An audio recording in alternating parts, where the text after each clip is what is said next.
despite I pay as much as someone live in a better city. Okay, so it's good now. So anyway, in today's lecture we will answer some of the fundamental questions of criminology. That is, what exactly is criminology? Is criminology the same as criminal justice? How criminology is different from sociology, psychology, law, or how it is different from political science? We will discuss on the question of how does India's criminal justice system it functions. We will go into the question of what role do victims and witness play, also how crime can be prevented before it actually happens. So this is not only just for UGC NET aspirants. These questions are actually foundations of every criminologist or every criminal professional's understanding. So let's begin. Going with what is criminology. When people hear the word criminology, they often assume that it actually means the studying about criminals. That's actually only the small part of the story. Criminology is actually, by definition, is a scientific study of crime, scientific study of criminals, about victims or criminal behavior, the criminal justice system, and it is also a scientific study of society's response to the crime. Criminology actually seeks the answer of questions like why do crime occur. It seeks answer the questions of why do some individuals offend while others do not offend. It tries to answer the question of why do crime rates differ across societies. We say in some societies there are more crime, while in other society there are negligible or very less crime. So we will answer, or criminology actually answers or tries to answer such questions. It also answers how should offender be punished or rehabilitated. It answers such questions through a separate subfield of criminology, that is penology. Also in preventive criminology, it studies that how can crime be prevented through various methods like CPTED and electronic monitoring and various other methods also. So unlike in popular media, criminology actually it's not about like go and catch the animals. No, it's not like that as shown in popular media. It is actually an interdisciplinary science that actually combines law, it combines sociology, psychology, economics, political science, even forensic science, also elements from public administration, and increasingly with modern development of various crimes.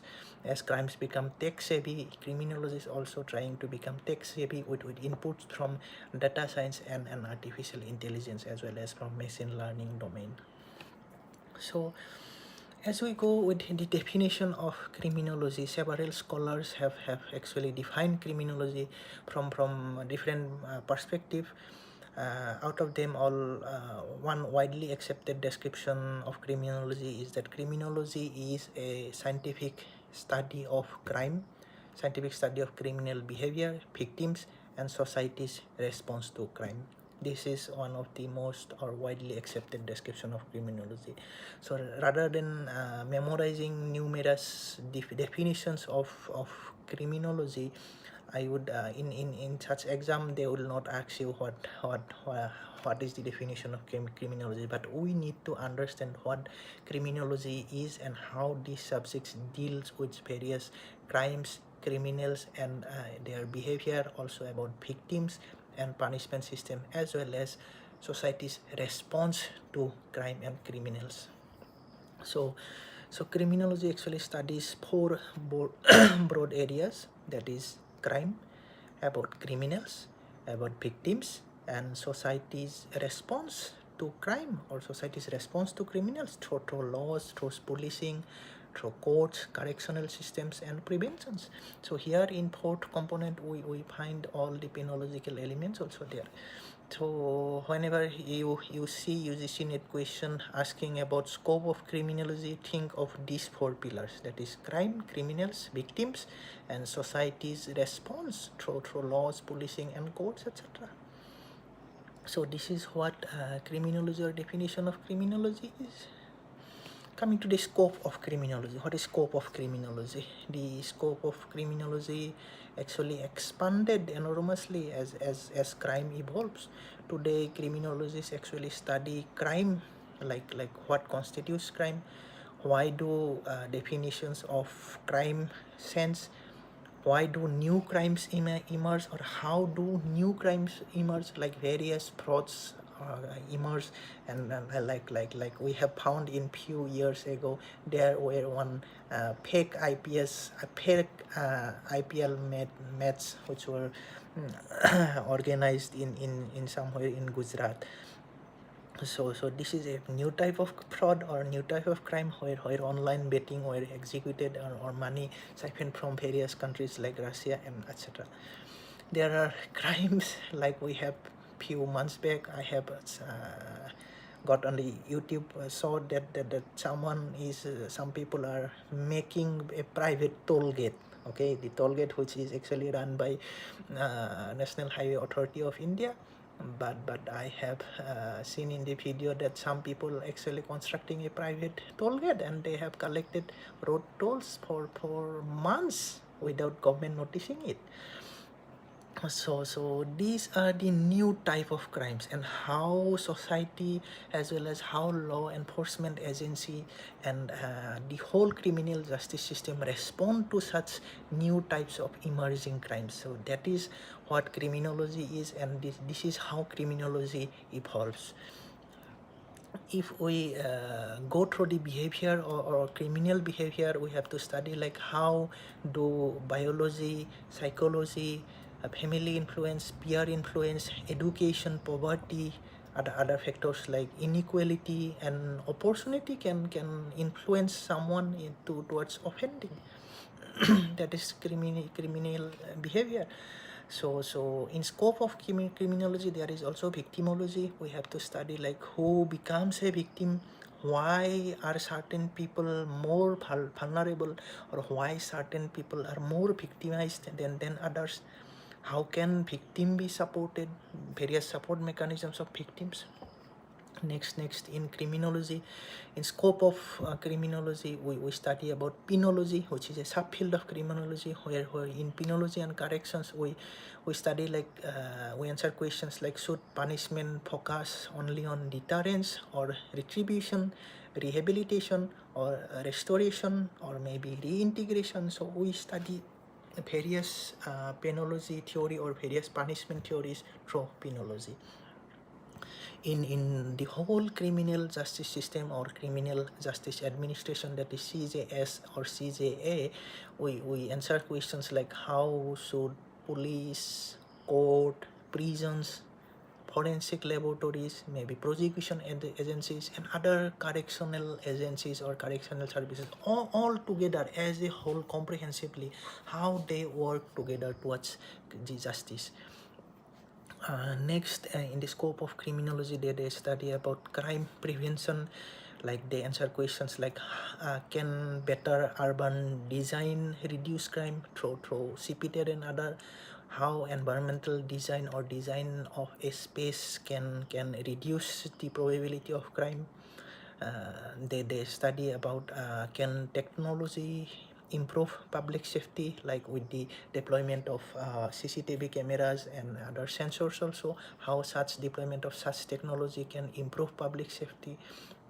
They try to answer questions like can communities become partner in preventing crime through community policing and community service, how crime can be prevented. Criminologists also study that. So criminology having a broad scope, and this broad scope actually shows why criminology is not only theoretical, it is also an applied or practical field of interdisciplinary science. So this is what scope of criminology as in syllabus, and you should have an understanding of the scope of criminology as through various subfields. And let's move to criminology and other social science. Criminology actually does not exist in isolation. Criminology is not an isolated field. It borrows concepts, it borrows various methods and theories from several disciplines. Let's for example, like from sociology, criminology studies society as a whole, various social causes. Criminology focus specifically on crime within the society, and this all comes from sociology or from sociological point of view.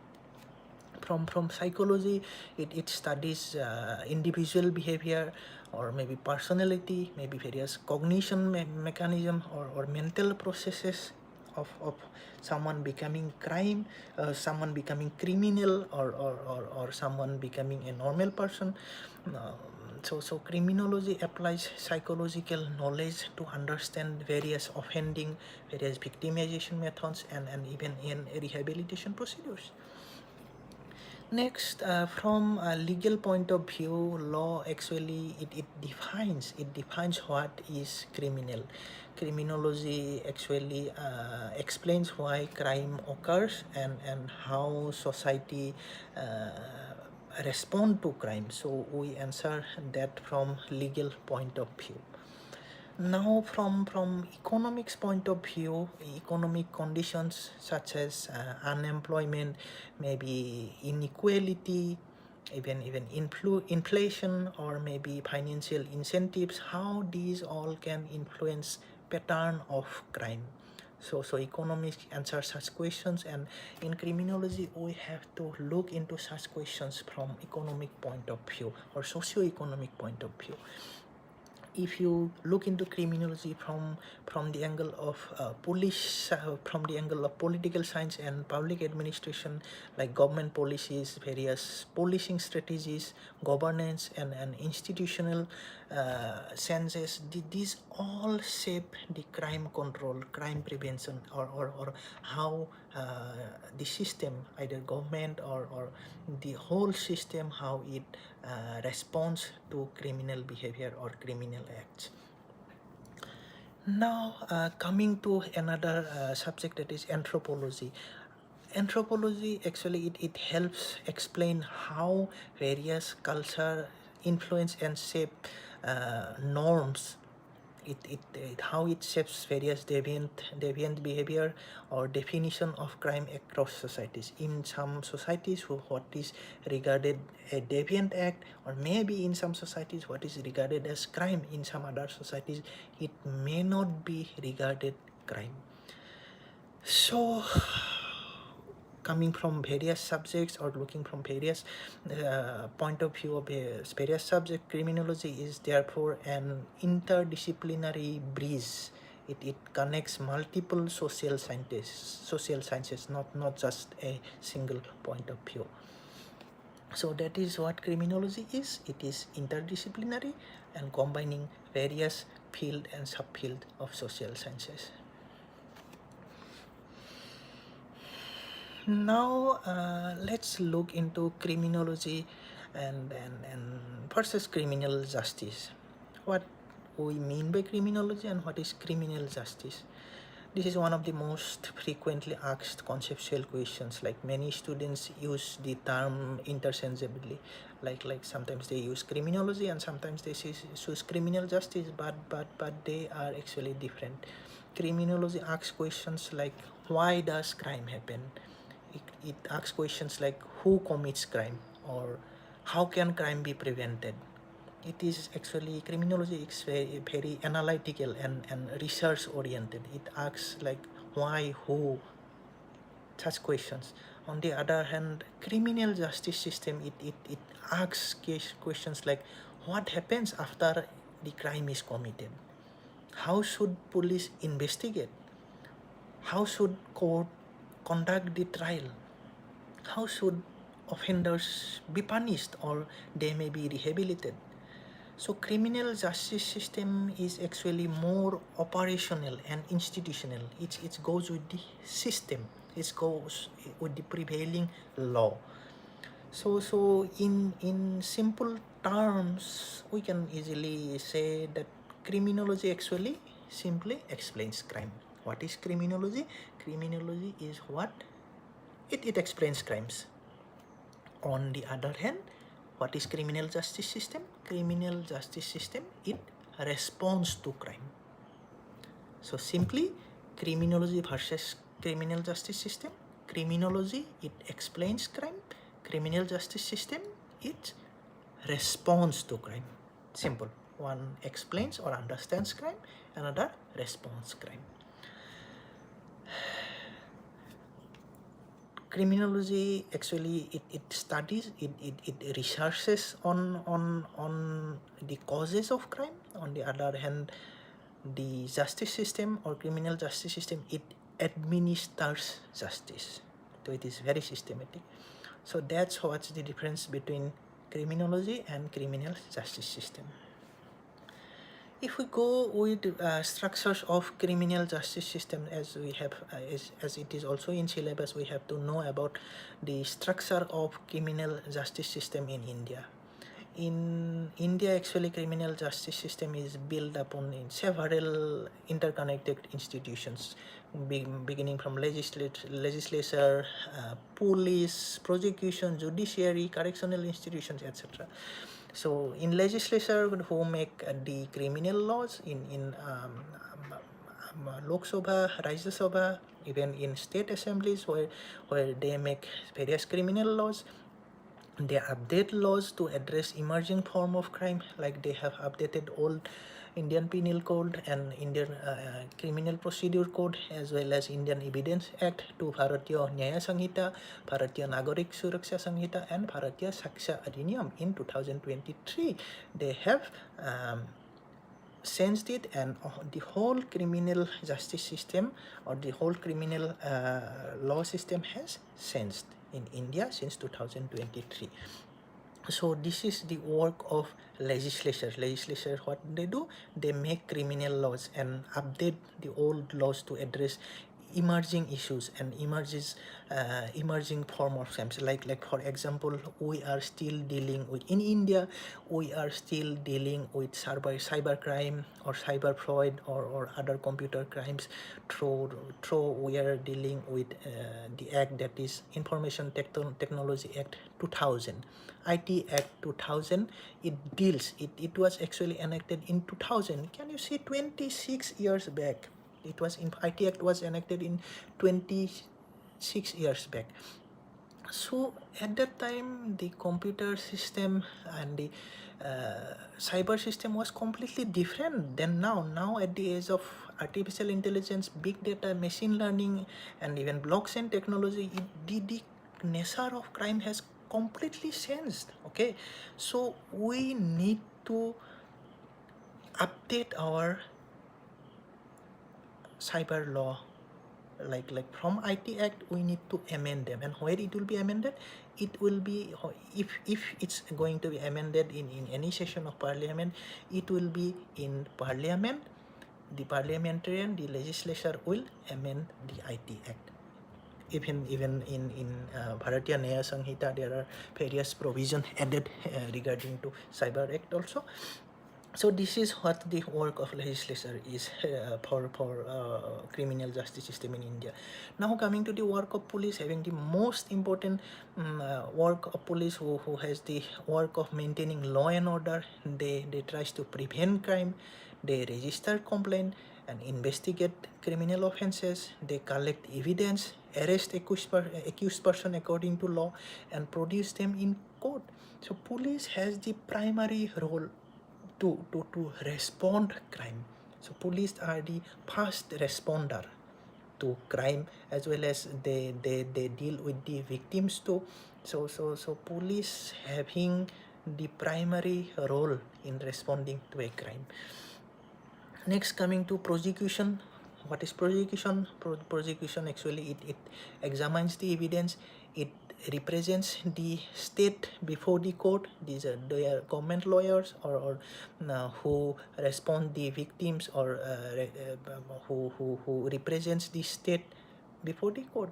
It ensures that prosecutions are conducted fairly and professionally. So when a crime is committed, it is regarded in India that it is against a state. If you are actually harming someone, assaulting someone, in most of the cases, it is regarded that this act is or the criminal act is against the state. It is not against a particular individual alone. So state takes the responsibility that this has done against the state, and state will prosecute them. Now coming to judiciary, it it it uh, it conducts fair trials. It protects constitutional rights of both the offender and also that of victim. It determines what is guilt or what is innocence. It awards appropriate sentence where guilt is proved. And after guilt is proved, there come other types of institutions like correctional institutions, what actually they were called jails or prisons, but in modern terms they are actually called correctional institutions. They are actually prisons, they are probational service, there are parole systems, rehabilitation programs, and now modern correctional institutions focus on reformative practice. Rather than retributive system, they are focusing on reformative practice of punishment. So the objective is not only custody. The objective of correctional institutions actually, before it was just custody and punishment, but now it has become like all over world. The reformative system has made that the objective of correctional institution is not only the custody of the accused, but to reintegrate him into the society after his punishment is over. So during custody, the accused is given such types of training or such type of environment where he would feel comfortable, or where he will become a different individual and feel comfortable, reintegrate into society and live a new life with new type of skills. So each institutions, from correctional institutions, judiciary, prosecution, police, and even legislature, each institution actually has distinct role, but none can function effectively without the another. Like police cannot work without judiciary, or judiciary cannot deal with new laws without legislature, and no one can work without correctional institutions. If there is no correctional institutions, or if there are only punishing institutions and not correctional institutions, how the offender will reintegrate into society? Just punishing someone, you cannot reform him or her. So these are the institutions which are the structures or components of criminal justice system in India. If we go through the role of legislature in lawmaking, the legislature, it identifies emerging social problems and enacts or amends various criminal laws to address them. I have already told, like in India, they have enacted Bharatiya Nyaya Sanhita, Bharatiya Nagarik Suraksha Sanhita, and Indian Evidence Act. Since this the old Indian Penal Code (IPC) or Criminal Procedure Code (CRPC) and Indian Evidence Act (IE), they are actually outdated. So since new crime and new procedures of crime has become more evident, so we needed to sense them, and legislature has sensed them in 2023. As well as technology evolving, lawmakers may create or update laws dealing with various offenses, like I have mentioned cyber offenses, financial crimes, or maybe environmental harms and other new forms of criminality. So as I mentioned, that IT Act 2000 or Information Technology Act 2000, which needs change in India, we will see in coming few years there will be an amendment of that IT Act 2000, or there will be another law integrating cybercrime or integrating artificial intelligence, machine learning, big data, blockchain technology, and even integrating social media norms also, or how people use social media. Okay, so such laws also will be there in coming future in India. So the criminal justice system therefore evolves. The whole criminal justice system is always evolving.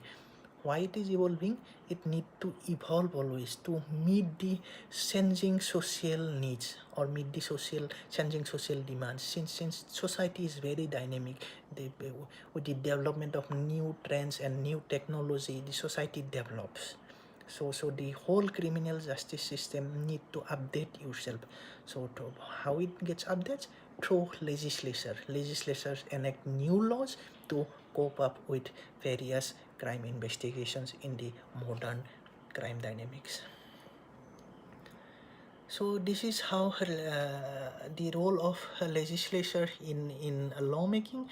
Now, if we go with coordination within criminal justice system, like we have seen various parts in criminal justice systems, from legislature to police to judiciary to prosecution to correctional institutions. So how they all coordinate?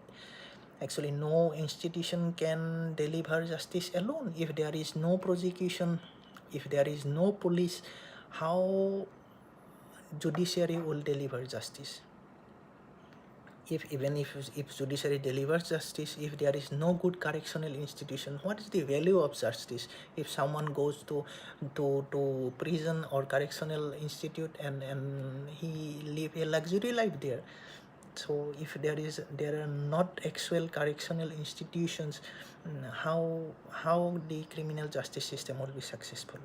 So effective coordination of all the institute are very important, like timely investigation procedure from the police, scientific forensic report, also from prosecution. They need to be very professional.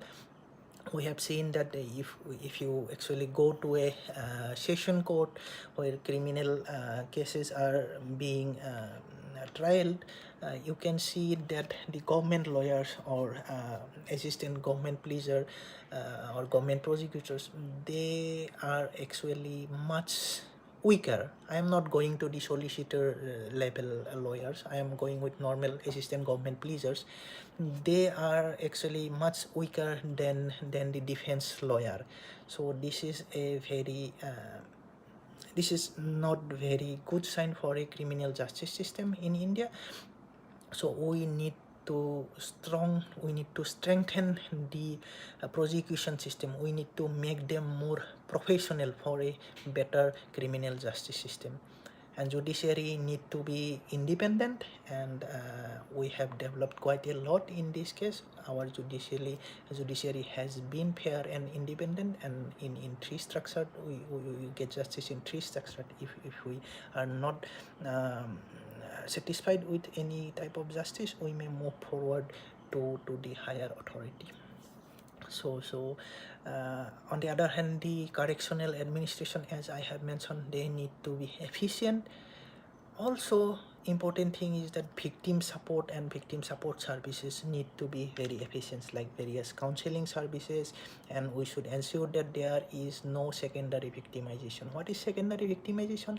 For example, secondary victimization can be like, if let's say a woman is being assaulted by someone, okay, and if she goes to police to file a report against that particular person, if police investigate her in such a way, yes, police having a good intention to find the culprit, okay, but if police become not sensitive dealing with that particular matter, if a male police officer asks her certain question which a male police officer should not be asking, she will be victimized again. She is already a victim.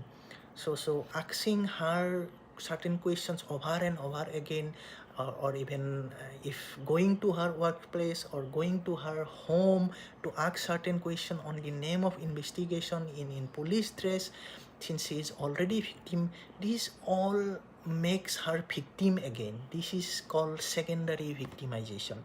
So this is not victim support. This is actually in contrary to victim support. victim support is we need to have compensation. We need to have a very like cooperative view. We need to support her or support the victim through psychological counseling and other support mechanisms. So we need no need to victimize her second time, or we must be careful so that secondary victimization does not happen. So this is what the coordination between various elements of criminal justice system. So if it weakens at any stage, it can affect the overall administration. Let's say if the police investigation is swift, the judiciary is swift, justice is served, victim got compensated, but the offender goes to prison and he lives a very luxury life. He is in a very VIP treatment there with fans running there, with ACs, with TVs and everything. We can see in the television or in some movies that some inmates are living some in such VIP condition inside the prison itself. So what's the purpose of criminal justice system? The whole criminal justice system failed. Even though police has done its job, forensic team has done its job, the judiciary has done its job, the prosecution has done its job, but the victim support is all okay. But at last, at the time of punishment or in the correctional institutions, someone is like relaxing in a resort.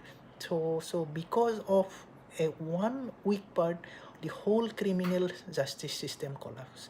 Similarly, if all parts are doing good but police investigation is not good, then also the whole system will collapse. So therefore, coordination is very important. It improves efficiency, it improves fairness, also accountability and public confidence, which is very important in criminal justice system. So to have public confidence in criminal justice system, we must have coordination, and we must ensure that no individual system, either police or judiciary or forensic department or prosecution or the correctional institution, no system or no unit inside the criminal justice system behaves as weak institutions.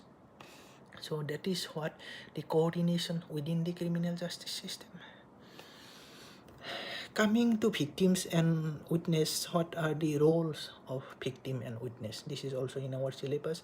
For actually many years, criminal justice system actually focused primarily on accused and states. Historically, the CJS has mainly focused on accused and the state being the prosecutors and accused being the defender. But modern criminology, it recognizes victim. The victim is actually recognized by modern criminology, and also witness. Witnesses also become central participants in the justice protest. So the victims may actually, they may report offense, they may provide evidence or participate in proceedings where permitted by law. In India, victims can actually participate in court proceedings. So they can also seek compensation or support and rehabilitation through state. On the other hand, witness, they also contribute by presenting truthful evidence that helps court determine the facts, and without public cooperation, actually many offenses would remain undetected or unprosecuted. So protecting victims as well as protecting witness from intimidation and ensuring respectful treatment, it strengthens both justice and public trust. So intimidation of witness and intimidation of victim has been a very big problem. Historically, it has been a very big problem in various states of India. So fortunately, India enacted various laws or various sections of laws where victim protection and witness protection is now highly focused area. They are given utmost priority. So this is the role of victims and witness. Oh, we have already done with 38 minutes. I didn't see. Okay, anyway, if you feel very lazy while watching this video, please do switch into 1.5x. So coming to the last theme, that is crime prevention. So criminology is not only about reacting crime. So whatever we learned, we just learned so far about the criminology. It is about crime, about criminal, about causes of crime, or about reacting to crime, as well as we have learned about the justice of criminal act, justice towards criminal act, punishing the offender, and rehabilitating the offender also, making him go through various correctional procedures, and compensating the victims and protecting witness also. But crime is, or criminology is not just that. It is not limited to the whole criminal justice process and elements of it. Equally important of criminology is preventive criminology. The most important factor in modern criminology is how we can prevent crime. How through research, through various designs, how can we prevent various crimes? It can be like neighborhood involvement, where communities can work with police by reporting suspicious activities, supporting vulnerable residents, participating in local safety initiatives, and fostering collective responsibility. So this is what neighborhood involvement is. And in neighborhood involvement, police having a role also. Through community policing, police can actually make the neighborhood very comfortable to report on various crimes, and they can build a relationship with the community. So community policing is very important in neighborhood. In countries like Japan, they have Koban system. In Singapore, they have neighborhood police post. In USA, they have systems like COPS, that community oriented policing service. I have already mentioned that in previous lecture. In India, we have various mechanisms like Tamil Nadu, we have Friends of Police. In Punjab, we have Sons Project.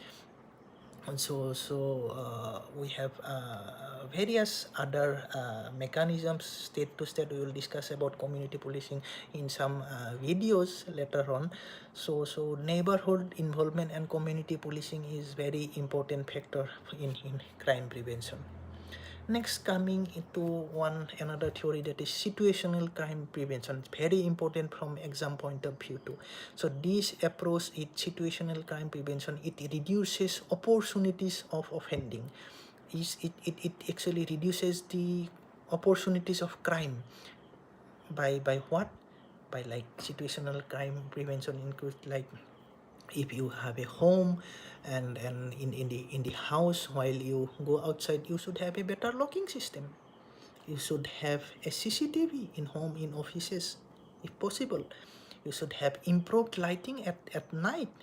If there is more dark in any space, there are more chances that deviant behavior or criminals will work at dark. But if there is enough lighting, the criminals may shift towards somewhere else and not work on such lighting.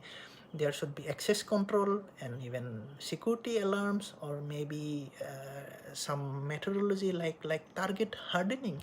So situational crime prevention is all about that. From better locks, CCTVs, target hardening, all these combines. The basic idea of situational crime prevention is simple. It actually, if committing a crime becomes more difficult, if committing a crime become more risky and less rewarding, many offenders may be discouraged. Simple. Offender will be discouraged. People will be discouraged to commit crime if the crime become too risky. It become less rewarding. Okay, like if there are CCTV, people would simply would be just think for a moment before going there. Since there are CCTV, he or she will be there in the CCTV, in the monitor. He or she will be captured, and he will be caught. So therefore that's true. And in improved lighting also, like since there are enough lighting, they may be seen by other people, so he or she will not go to such space or will not commit in crime in such space where there are enough lighting.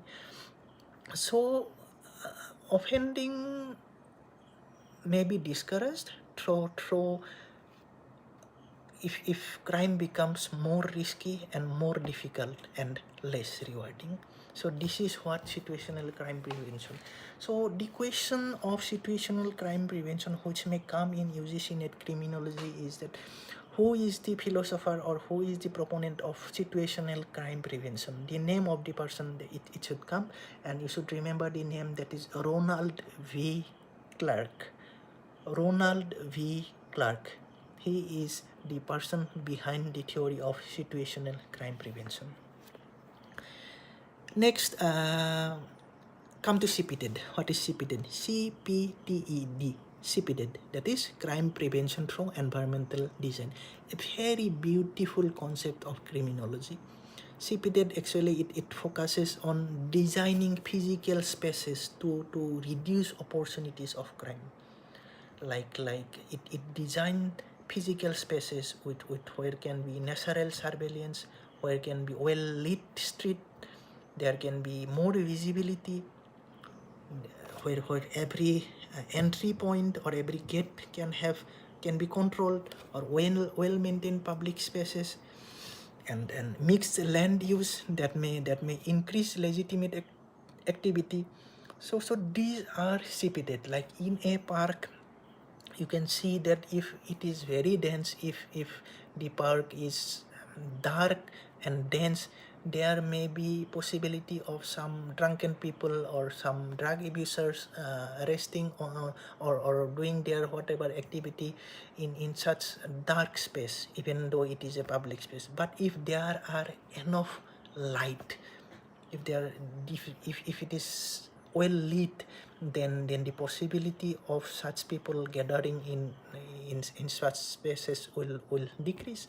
If there are natural surveillance, like the view, the natural view is not blocked, people can see what's happening in the park from even outside, so there is less likely that some such event will happen. So these are the examples of crime prevention through environmental design. We should design our environment, whether it is office, our home, or a park, or a building, or anything that is human made. If we design a public space in such a way that the criminals will find it difficult to access that space. Okay, so this is called CPTED, or situational or crime prevention through environmental design. Okay, so the environment itself can actually influence criminal opportunities and perceptions of safety. So we must design environment in such a way that it not encourage criminal activities, actually discourage criminal activities. So in CPTED, there may be one question which sometimes comes, which is very important for exam point of view, that is, who propounded the CPTED theory, or who is the propounder of crime prevention through environmental design. We should remember the name. His name is C. Ray Jeffrey. So we should remember his name. What is his name? C. Ray Jeffrey, who is the proponent of CPTED, or crime prevention through environmental design. Very beautiful concept of criminology. So this is what situational crime prevention and CPTED. Coming to electronic monitoring, we all know what is electronic monitoring. That daily CJP protest is happening, and police are there through various electronic monitoring methodologies, like CCTVs, like vehicle mounted cameras, like even with body cams, also drone uses of drone, etc. So as technology increasingly supports crime prevention and offender supervision. Actually, as crime becomes more technical and more sophisticated, technology or police also uses various technologies increasingly to support crime prevention and supervision of offenders. The electronic monitoring can be electronic anklet monitors in jurisdiction where used. If someone is let's say convicted, there can be electronic ankle which he or she would be wearing, and he can be traced according to that. There can be GPS based monitoring, there can be smart surveillance system, like smart surveillance system can be like facial recognition cameras, etc. There can be analysis through AI assistance. Also can be, there are automated number plate recognition systems even in our toll gates. National Highway Authority of India, they go with automatic number plate recognition system. There can be integrated emergency response technologies. We have in various states the same number for emergency, this number goes for ambulance, the same number goes for police, the same number goes for fire services also. So whoever whatever emergency is, that it is also integrated, and people can dial a single number and tell what's happening, and it will be forwarded to the appropriate emergency agency. So these tools can actually improve supervision and improve public safety when of course when they are used lawfully, when they are used proportionately, and with appropriate safeguards for rights and privacy. Rights and privacy we must look into. So that's it. We have finished lecture 2 or unit 2 of UGC NET Criminology live series. So today we learned that criminology is much more than study of crime and criminals. Most importantly, it is for even not only from exam perspective, but from learning perspective too. We have learned the CPTED concept and situational crime prevention. The SCP concept and CPTED concept is very much important in criminology.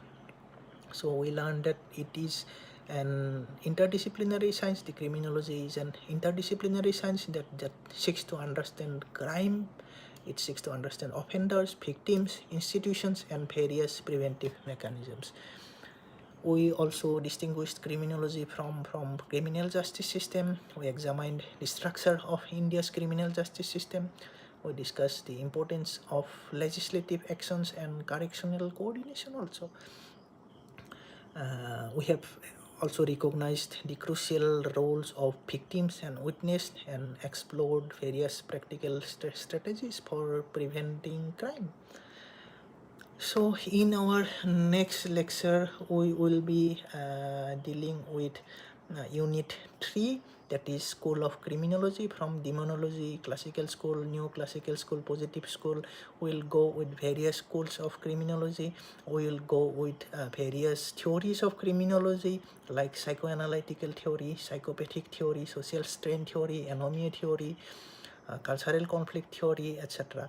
We will also go with low class culture theory, social learning theory, theory of imitation, and most importantly, and the beautiful differential association theory of Edwin Sutherland. Also, we will learn about differential identification theory and differential opportunity theory. So this is unit 3. We will be discussing, probably we will be discussing it in 2 parts. So that's it. If you find today's lecture useful, please like the video and subscribe to Gyanonymous School, and share it with your fellow UGC NET aspirants, or share it with the fellow criminologist or wannabe criminologist. So before winding up, I would like to ask a questions from what you have learned. Actually, this is going to be set of 2 questions. It will be from whatever we studied. So please answer me on the comment box after you have gone through this lecture series. who propounded the theory of situational crime prevention? That's question number 1. Who propounded the theory of situational crime prevention? And next, answer me the question in the comment box. Who propounded the theory of CPTED? That is, who propounded the theory of crime prevention through environmental design? I have explained you just few minutes back. Please go through it. Don't use internet or don't use Gemini, ChatGPT or Claude. Just go through it, go through the lecture and remember it. Who is the proponent of situational crime prevention and crime prevention through environmental design? So thank you for joining so late at night, and thank you for being patient with today's class, and I will see you in the next lecture. Thank you. Jai Hind and Bande Mataram.